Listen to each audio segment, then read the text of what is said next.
So, welcome. I want to give a talk today about conditioned activity, about uh, your power,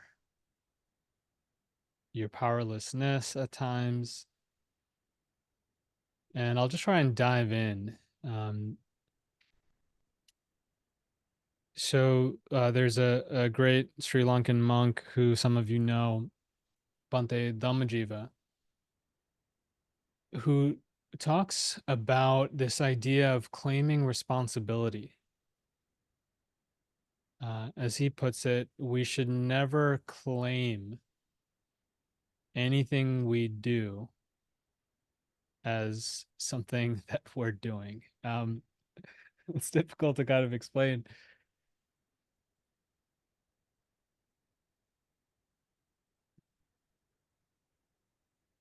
I've had this idea swimming around in my head for weeks now, and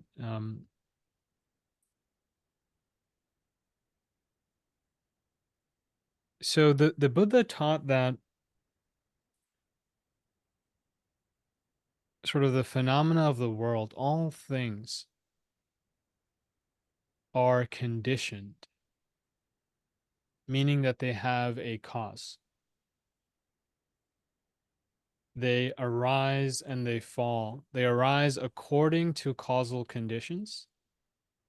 And then once those causal conditions are spent up, or once they have ended, then that thing, that phenomena disbands, erodes, decays, and ends.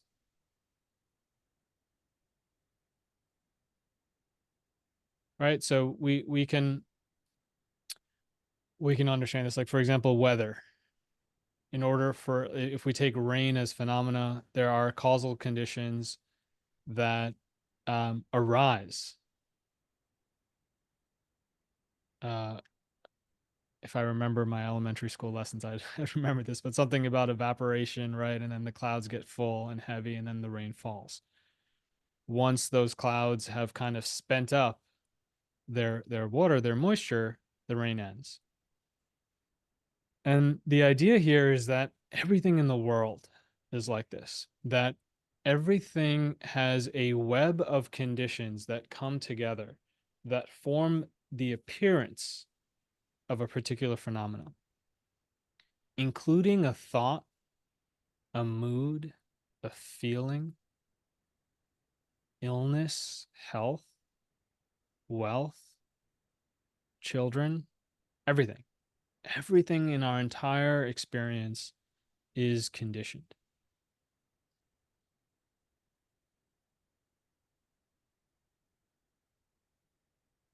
There's a famous teaching that Thich Nhat Hanh gave one day, where this is a Zen master from Vietnam, where he held up a piece of paper and he asked a crowd of people, "What do you see here?" And everyone said, "A piece of paper."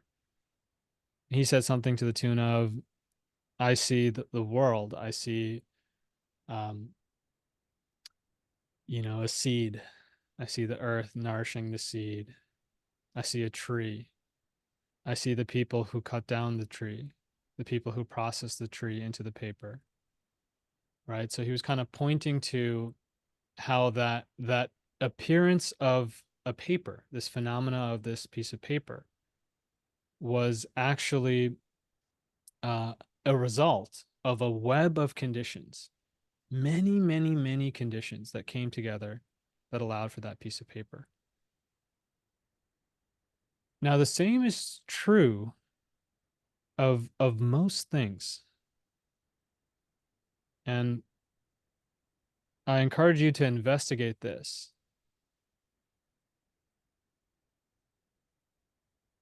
In particular, let's think about thoughts. Where do thoughts come from?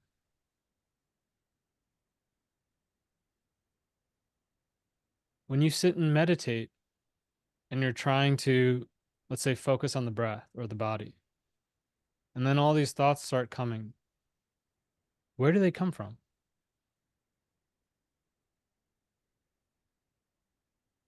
So thoughts, moods, emotions, feelings, sensations are also conditioned phenomena that arise due to certain causes. And I would bet that we're all in agreement here so far. You can let me know if you disagree, but I would bet that we can recognize that these things arise sort of like unbeknownst to us. It's not that we are always directing our thinking. And this is very clear when you're trying to meditate. A lot of people, when they're meditating, they're trying not to think, which I don't necessarily recommend, but you will inevitably do this. You'll try not to think, and then you will think. So Bhante Dhammajiva, I remember in one retreat, he was saying how when the thinking arises or when the mind wanders, to not claim responsibility for that, to not say, oh, this is because I'm a bad meditator. I need to meditate more. What's wrong with me? It's to actually see that as conditioned.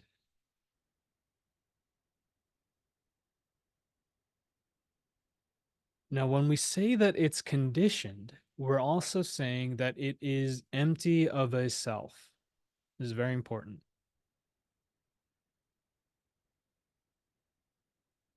It's empty of a self. It's not me doing the thinking. It's not my thinking. If it was, I'd be able to control it. It's something that arises due to conditions that are absent of a self, absent of a separate self. In other words, we can say like the piece of paper is dependent on the tree, the person who chopped the tree down, the person who processed the paper. So the piece of paper is not something in and of itself. It's empty of any particular self. It's dependent on a web of conditions. And each of those each of those conditions in that web are also devoid of a inherent self. So we're talking about a concept called emptiness now, which is very deep, very profound. We're just kind of briefly talking about this, right? Now, the key point here is that we don't need to claim responsibility. So Bhante Dhammajiva's advice for mindfulness practice is that when the mind wanders, we don't take it personally at all. It's 0% your fault. Zero. And his encouragement is just notice how quickly you can return back to the primary object of your meditation. In his style of meditation, there's a primary object, such as the body or the breath. So, in other words, don't worry when the mind wanders, just bring it back. And the Buddha talked about this in the Indriya Bhavana Sutta that Bhante Dhammajiva did a great retreat on. And the Buddha talked about how, if your eyesight, if your sight is taken up with a beautiful object, so let's say you see a beautiful man or woman, and your kind of equanimity and your peacefulness is lost, and you're totally infatuated with this sight. Just notice that as quickly as a blink of an eye, you can come back to this equanimity, this peacefulness that is always available when we are mindful, when we are present. And just so when um if we're tasting a food and we're getting wrapped up in the taste, just as quickly as you can spit, the mind comes back. So the Buddha gives similes for all the different senses, including the sixth sense in Buddhism, which is thinking. So even if the mind is cognizing and thinking and getting wrapped up in a thought, just notice that you can return back to this deep peacefulness as quickly as a drop of water evaporates when it hits a hot iron.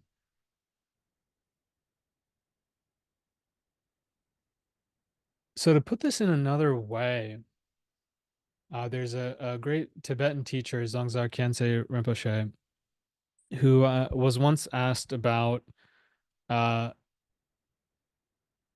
karma and um, what's the word here? He was sort of asked about what do we have power over?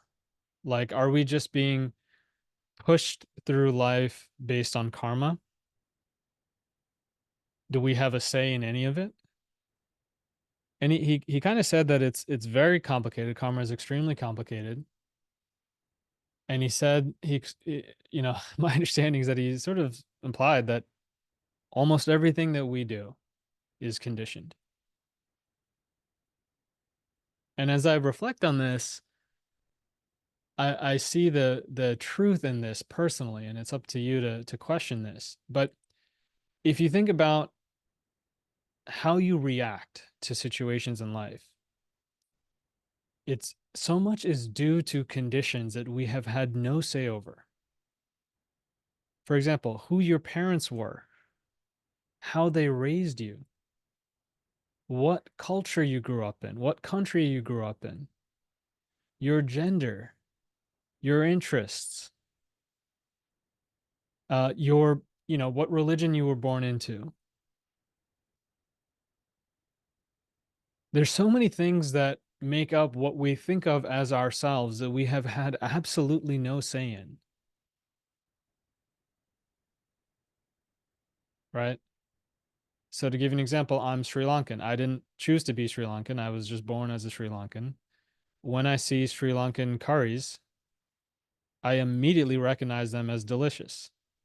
I can tell you most of them do not look delicious to most, you know, people who are not familiar with curries. They're brown and mushy and, you know, some of them look like shit. Literally. So when I have that reaction, instantaneous reaction of recognizing it as delicious, even that, which I might think of, oh, that's me, that's something that I'm doing, it is conditioned, completely out of my hands. Now, some of you are aware of this Taoist teaching on the five elements, which I like to talk about, but I was reflecting on how, so I'll talk a little bit about this Taoist theory. And this really kind of blew my mind when I sort of combined it with this Buddhist idea of conditioned activity.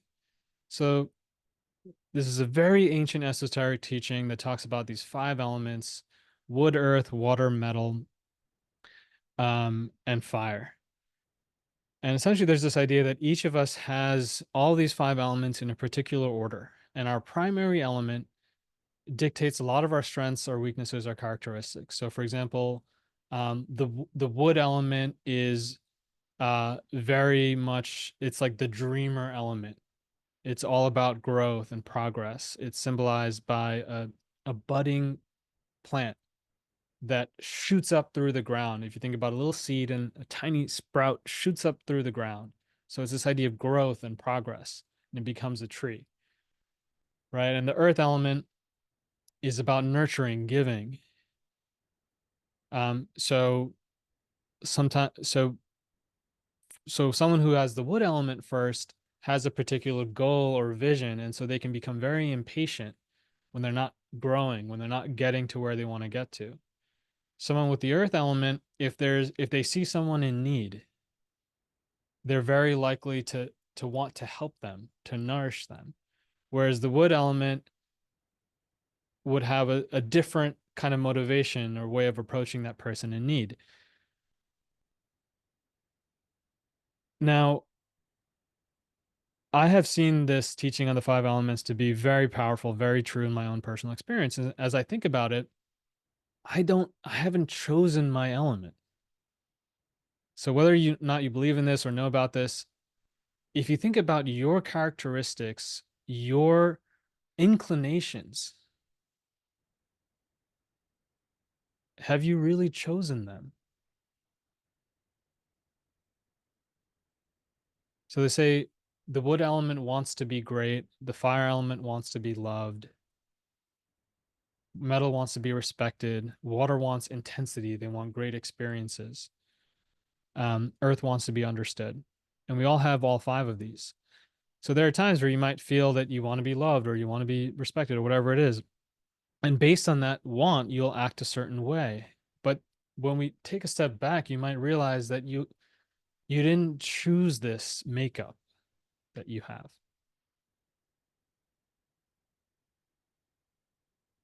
So Dzongzar Khyentse Rinpoche, he said something so profound. He said, we almost, it's like we don't have a say really in so much, but what we can do, something that we can do, is we can be mindful.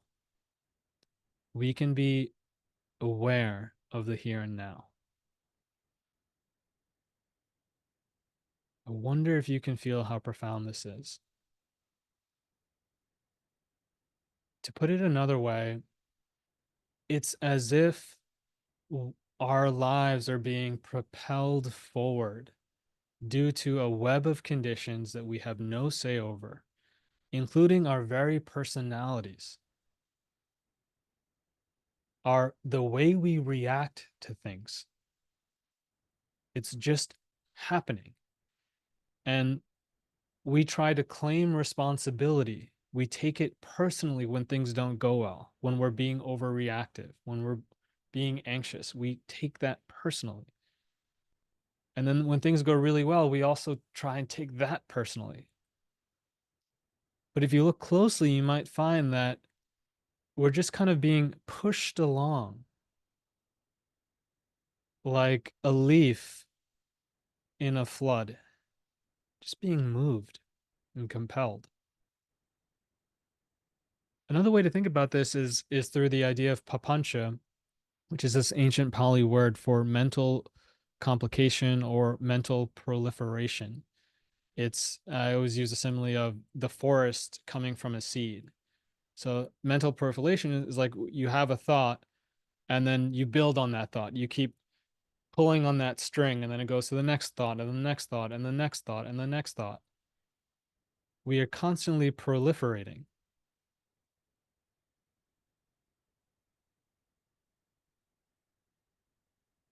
Bhante Dhammajiva talks about how Chaitana or intention comes from contact. So when we, let's say again, using sight, when we make contact with a beautiful sight or an ugly sight, intention arises. We have an intention towards the beautiful, away from the ugly. And this happens again automatically, so quickly, without any self. There's nothing personal about it. It just happens. But what we can do is we can bring mindfulness to the fore. And I wonder if you can sense how when you're mindful, it's like waking up from a dream.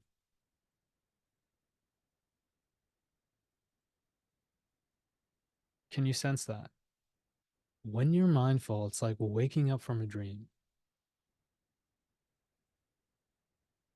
The Buddha uses the word entanglement. It's as if we're entangled and these conditions, we're caught up, entirely wrapped up in our lives. And everything is so important. Our job, our lover, our family, our obligations, everything is so important and stressful, intense. And then when you have a moment, just a moment of mindfulness, in just a moment, we wake up.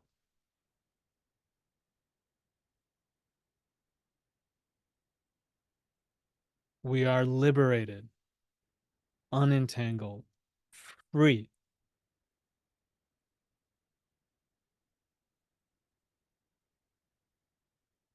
It's as if we rise above that flood and we just float there like a cloud, evenly suspended.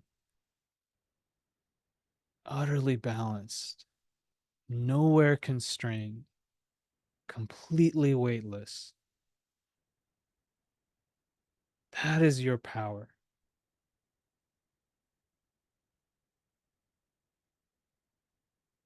Taste that.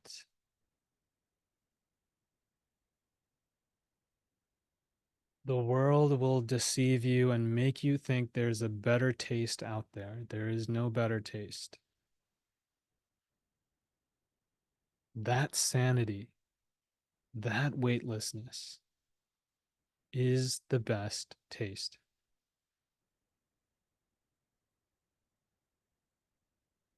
And if you keep doing that slowly, slowly, again and again, it can take years,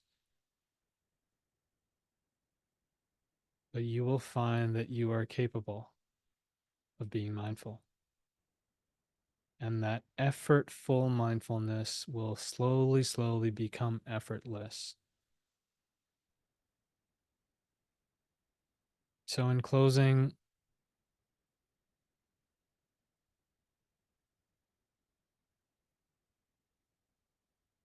stop claiming responsibility. This doesn't mean you just do things recklessly, but in your own heart, you can ease the judgment.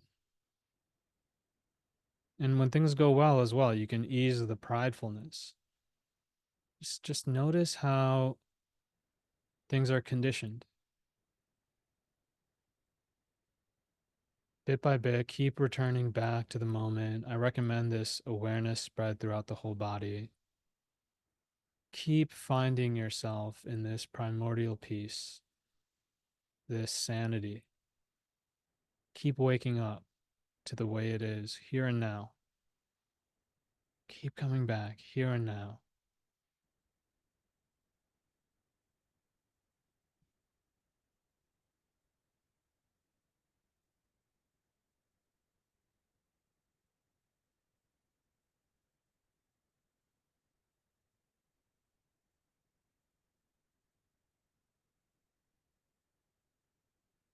May all beings share in the blessings springing from this practice. By the power of these blessings, may all be well, happy, and peaceful. May they all find the highest freedom. Sadhu, sadhu, sadhu, Buddhang, Dhammang, Sanghang, Namasami.